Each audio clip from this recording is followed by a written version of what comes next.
Hi everybody, it's me, Hand Drawn Hank. Today, we're going to draw a triangular-based prism in 3D.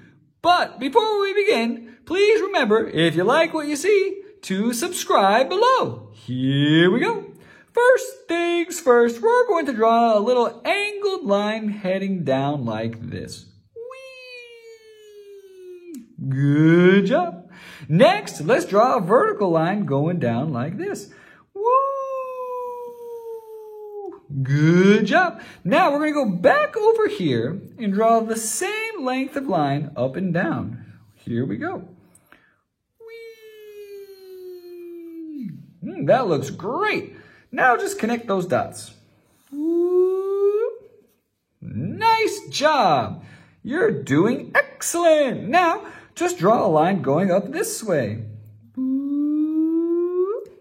Nice. And now we're going to connect with a dash line because this line is actually hidden, but it is still there. It's the back edge of the base. Now you can see your triangle. Next, draw another vertical line that's the same length as this vertical line. Here we go.